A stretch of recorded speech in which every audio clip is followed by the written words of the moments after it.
When you make a mistake and you say you're sorry, why don't we accept it? Especially in the gay community. Why don't we accept the apology? Kevin Hart was removed as the host of the Oscars, as everyone knows. He removed himself. True. But likely it would have come to that conclusion because of many homophobic comments that he made a decade ago, a long time ago, and we're showing you some of those in terms of the comments that he made. He came on to the Ellen DeGeneres show, and Ellen DeGeneres was very clear in her support of him. And Ellen DeGeneres, arguably one of our leading activists in the LGBT community, referred to them clearly talking about the gay community, that they were a small, vocal, very vocal community, and they should be ignored. And the point that Ellen DeGeneres was making is, we think your apology is acceptable, and you should be the host of the Oscars. Those comments created a firestorm. And eventually her brother even came to her defense of saying, well, you're attacking one of the leading voices in America for LGBT rights on the cover of Time magazine saying, I'm gay. It makes us wonder, in this era when someone makes mistake, and we're watching it in the White House almost every hour, when you apologize, why isn't that enough? Why aren't we willing to accept the apology? What do you think? I think I would just want to, if anybody watched last week's show, I talked about gays. A huge number, by the way. Gays just wanting to sink their claws into people and shame them and rip them to shreds. And I wonder at times, this is the same thing. He made an apology, and he's like, "Get over it. I apologized. I'm more informed now." Why is it we can't do that? Is it because the gay people feel like they were hurt so much they just want to hurt somebody else? I don't understand why we cannot accept an apology and love somebody.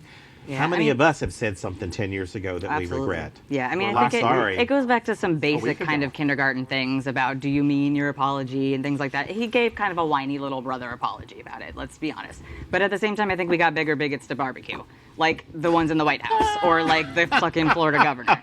So that being said, I don't speak for the whole entire gay community, and Ellen DeGeneres doesn't speak for the whole entire gay community. I think that's where she was overstepping, is to say that everyone forgives and loves you except for this little group of people that, fuck them, they're just being loud.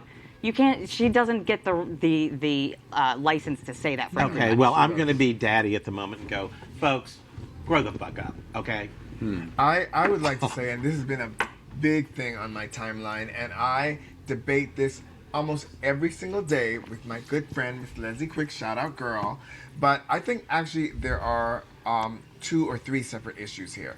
The first is, why are we as a gay community and a society so quick to condemn, not forgive, be judgmental? I actually agree with you, Joe, that I think that... the first time America. I think that that we feel that we forget that he who has not sinned casts the first stone. None of us are in a position to judge somebody else, unless of course what that person is doing is affecting us. And then when that person turns around and says they are sorry, say, well, we don't forgive you. Well, you know what? All somebody can do is say that they're sorry. After that, it's up to you if you want to accept that forgiveness or not. But in the end, it's between that person and their Lord. That's right. That's the first thing. But the second thing is Kevin Hart in particular. Here is my issue with his apology. I feel, and I always say this, and I'm going to say this time and time again on this show, the way you fuck it up is the way you fix it up. The way you fuck it up is the way you fix it up. And if he was so vocal and took the time and energy to attack and be an enemy of our gay community, then I don't understand why he doesn't take Don Lemon's advice and take that same time and energy to become an ally. That's where I think his apology went wrong. Because he did apologize, which I take his apology as sincere as he brought it. But then when asked, why don't you become an ally? You know, because the words that his platform, he's one of the biggest artists in the world. He is probably one of the biggest blockbusters in the movies. So the same words that he took to attack and that can influence somebody to get gay bashed, get killed, or commit suicide, he could take that same platform and promote something positive and really push us as a community forward. But he said, that's not my journey. That's not my dream. That's not for me. But it was for you to go and talk all that shit. Wait, he denied doing community service or doing things for gay.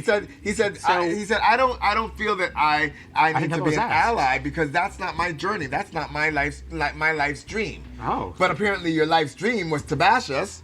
So I need that shot about my opinion enough? being changed. Is an apology just not enough for you?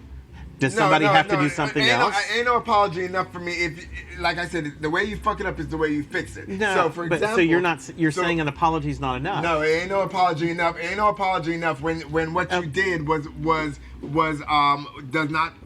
more than your apology. For example, I don't understand that. If you attack me publicly, I don't want no private apology. But he apologized. He apologized in public. Okay, but what I'm saying is, why is that not enough? Well, so why is it not enough for him to? Why can't he take that? Like I said, take that same time and energy and effort that he put into attacking us and say something positive. Let me rephrase and do something positive. Let me rephrase the observation back to you and try to be very crisp in your response to it.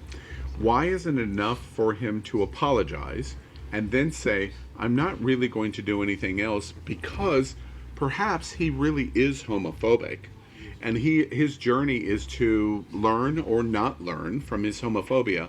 But I apologize that I expressed these words out loud and I'm sorry about that, but I still feel the way I did. So therefore, I'm not going to do anything else. Yes, and let me answer that. The reason is because then your apology is because you expressed them out loud. Yes, true. And because you got caught. Exactly. That ain't no apology. Exactly. Okay. No, All right. Miss me with that shit. The funniest thing to You're saying somebody can apologize, but unless they change their core belief, you're not going to accept that apology. No, of course not. Of course not. What are you apologizing? Wait, well, then I am saying that. How can you judge? Then what are you apologizing for? How can you judge? So you're judging his heart. Yeah. You're judging his internal motives. You just asked me if somebody apologizes but does not change their core beliefs. What are you apologizing for then? For getting caught? The words. Yeah. Yes. For being apprehended for it. So if you're apologizing because you said the words publicly, but you feel like, then to me that to me means you're just apologizing because you made the mistake of saying it publicly. So you want more money. If you don't change, you didn't learn anything, then that's so you're just continuing to perpetuate gay judgment. You damn right. Okay, overlies gay judgment. Wait, as if you can't learn and change, then you can't sit with us, girl. If you ain't changed anything, don't come to me with an apology until you change something. Both apologize points. when you've changed your heart and when you've changed your soul. Can we agree with the Oscars doesn't work that way. It works that way with me. So now we're not going to have a host this year. We're just having other clips of other people. And the one thing we can all learn from this is that even if that's the truth, we can still call the Avengers to come forth for the Oscars because that's what's going to happen. They're going to reassemble for the Oscars. That's literally what's going to happen. And They're our saviors. The conversation is really interesting to me in terms of how we reduce this down to very opposite points of view in terms of accepting the apology. I think it's very interesting in terms of what we just talked about.